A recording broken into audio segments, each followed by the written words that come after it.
backpacking. I bring this story here mostly to search for some sort of answer. This happened a few years ago. I was 16, and my friend T was 17 or 18. We have been friends since 13, and always loved hiking and outdoorsy stuff amidst a bunch of other stuff.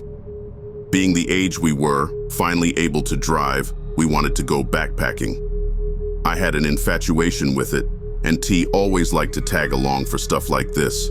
We spent hours together planning and packing, just excited to go on a trip together. We love doing stuff like that together, even still. The day came and we woke early, excited for our days ahead. We stopped for food on our way and spent time chatting about the trail, the weather, our food and water, and the rest of our plans. We arrived at the reserve, gonna leave it unnamed as I live near-ish to it still. On a sweltering day, 90 degrees, beating sun, made worse by 50-pound packs, but that didn't matter. We reserved our site by dropping an envelope with $10 and our information in a box. After about 6 miles of sweaty huffing and puffing through the woods of Wisconsin, we made it to the site. Setting up my one-man Coleman tent and T's hammock went without a hitch. We saw the only person that day around this time, a lady running on the trail towards the start of the trail. Just that one person, the whole time we were out in the reserve.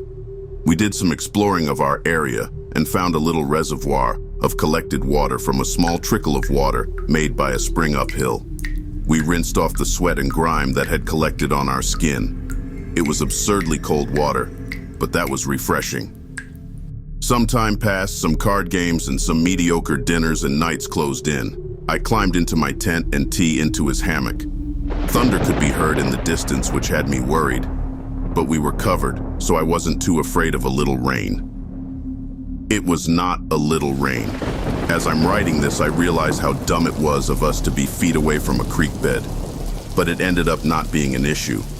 What was an issue was our inability to fall asleep. We sat through an hour of an unrelenting downpour, worried about our things getting wet.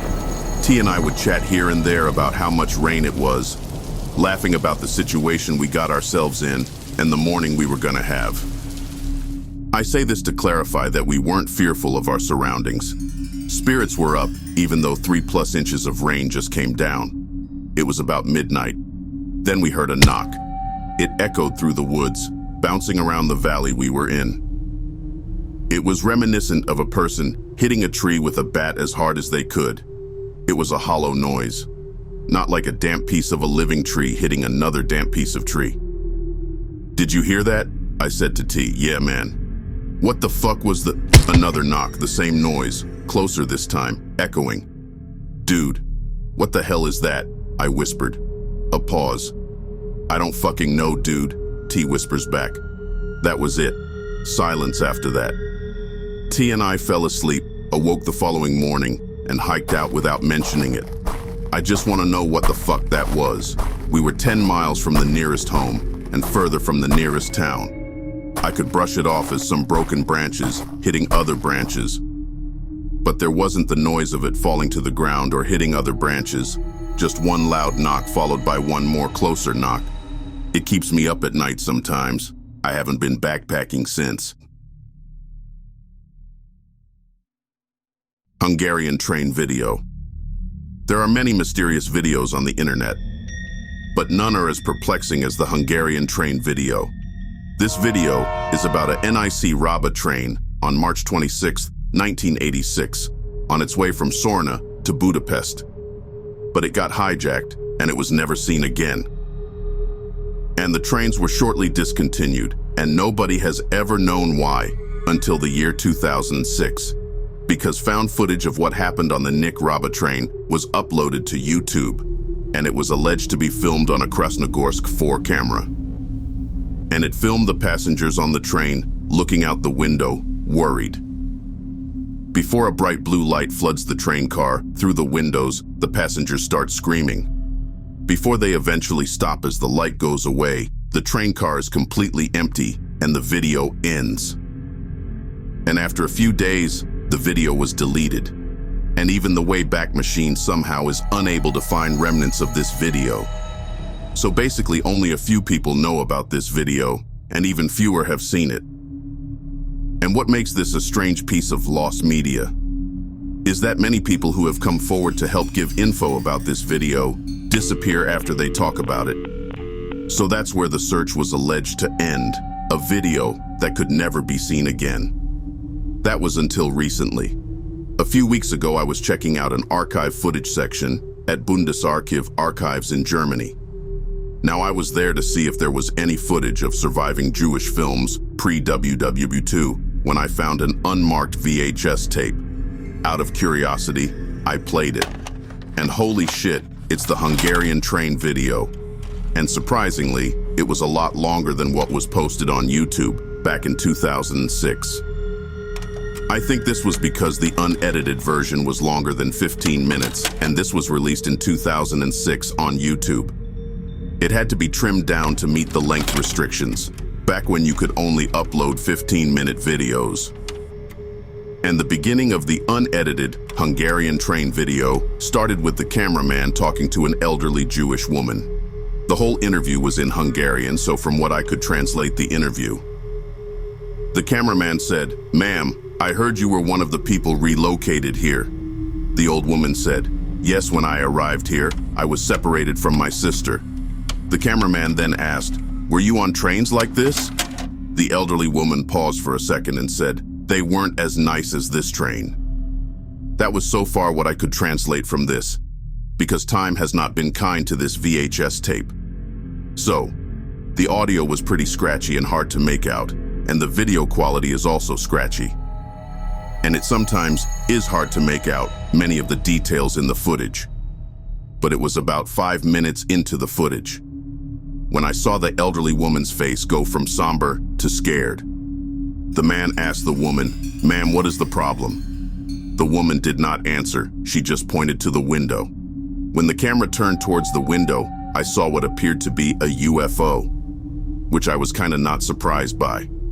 After 10 seconds, the rest of the train looks at the windows, and as I said earlier, a blue light flashes in, and the passengers start screaming before they all disappear, and the blue light fades.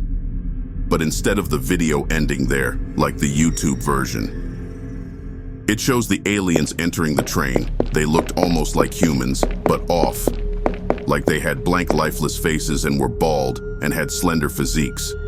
And then one of the aliens grabs the camera and inspects it before exiting the train and throwing it at a rock. And before the video ends, you can hear a distorted sound of what appeared to be them lifting the train. After I had finished this video, I smuggled it out of Bundesarchiv archives and back to the UK. And currently, I have a friend who doesn't want to be named for obvious reasons restoring the Hungarian train video. I'll update you if anything notable happens. Night run. The chill of the night air sent shivers down my spine as I laced up my running shoes, preparing for my usual night run. The dim glow of the streetlights flickered outside my window, casting long shadows that danced across the room. My phone buzzed on the nightstand, interrupting my thoughts. I picked it up, and my heart skipped a beat as I read the notification. Urgent. Serial killer still on the loose. The third body was recovered while police were hunting for evidence. We advise you to stay indoors and avoid isolated locations. My hands trembled as I scrolled through the details. The news sent a surge of adrenaline through my veins, turning my excitement for the night run into fear. I glanced at myself in the mirror, my reflection distorted by the anxiety coursing through me. In a state of panic, I fumbled to choose my outfit. I needed to blend in, to become invisible to the eyes. I opted for dark, inconspicuous clothing, thinking it would camouflage me in the night. My hands shook as I tightened my ponytail, my mind racing with thoughts of the potential danger that loomed outside my door. I hesitated for a moment, my eyes darting around the room as if searching for an escape route. The streetlights outside flickered again, casting eerie shadows that seemed to come alive. My night jogging was the norm, and I didn't want to change that. In the dimly lit hallway, I paused, my breath catching in my throat. The silence that enveloped the house was suffocating. broken only by the distant hum of the refrigerator. Every creak of the floorboard sent chills down my spine, echoing the unease building within me. As I stepped out into the night, the cool breeze brushed against my face and I quickened my pace. I started on my normal path in the woods, which usually was deserted by the time I was out, apart from the random fellow runner or homeless people. But lately, they also seemed to avoid the area, which was concerning. I checked my phone compulsively, the screen illuminating my anxious face. The notification continued to taunt me, each word heightening my fear. Halfway through, I started hearing footsteps close by, and my heart pace picked up. I could not determine how far the other person was, but the distance between us was closing. My breathing got faster and faster as I tried to pinpoint the location of the stranger. I strayed from my path and got further into the woods, trying to stay undetected.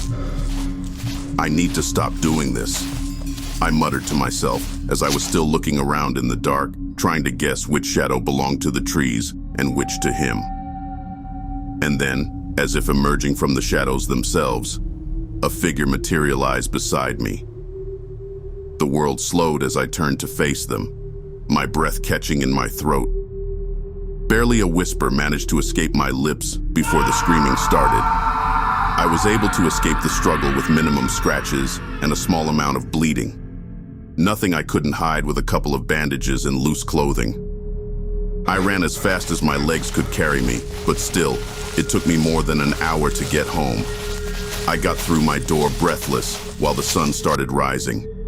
Trembling, I got in the shower to wash away the night's events. The hot water did wonders to my bruised body and soul. It took me a couple of hours to calm myself, but the illusion of peace shattered once the second notification came in. Fourth body recovered. Forensics have uncovered DNA at the scene. Investigation continues. It was time to take a break.